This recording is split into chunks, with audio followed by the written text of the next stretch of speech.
to you that someone asks you a question about something and you start giving this long answer for it, only for that person later interrupt you to tell you that's not what he actually meant? When that happens, we're making use of what is known as equivocal language. I've read and studied about equivocal language on the topic Understanding and Misunderstanding from Chapter 6 on our book Looking Out, Looking In, as well as done some research on some other examples. It is important to know about this topic to understand better how to manage these situations of more than one meaning. So today I will be explaining the definition, how the concept works with a few examples, and the importance it has. Let's begin with the definition. The definition of equivocal language can be described as ambiguous language that has two or more possible meanings. These possible meanings can be equally applicable and capable of double interpretation, which can be uncertain as equivocal words or equivocal sentences. Now, to understand this better, let's take a look at some examples. For the first example we have, it shows its relations to disclosure when it's used.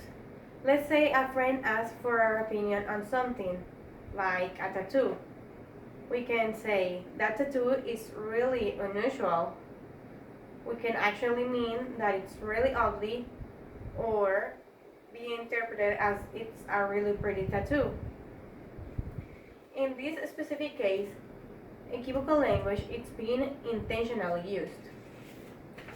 We can also find examples of situations that can become embarrassing when this equivocal language is being unintentionally used.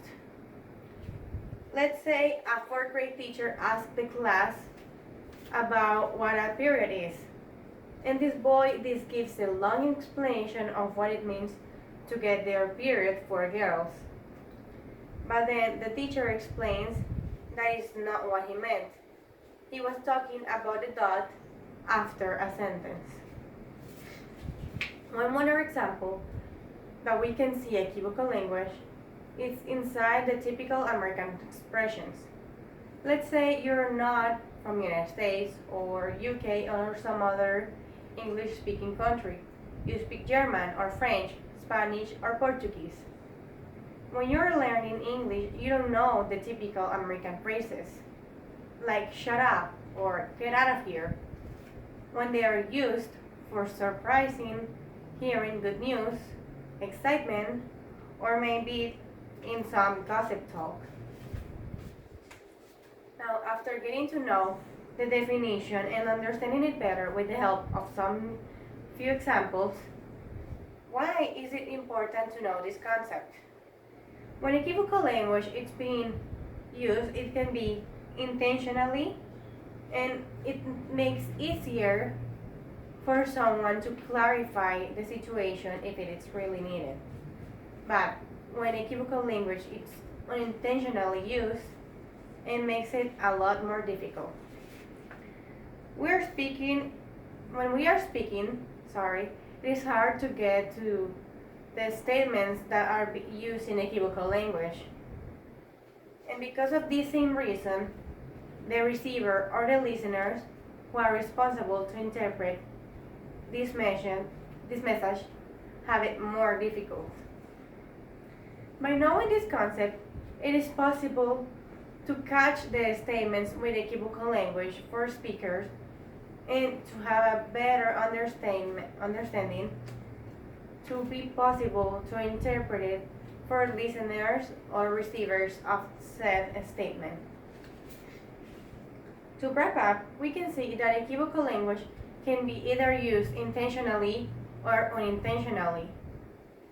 And it is better if we can know how we can manage these situations with more extensive perception. So, now that you have this information on equivocal language, how are you going to use it? Are you going to let someone be embarrassed for your equivocal language statement? Or are you going to help them to have a better understanding to interpret your statement? Thank you.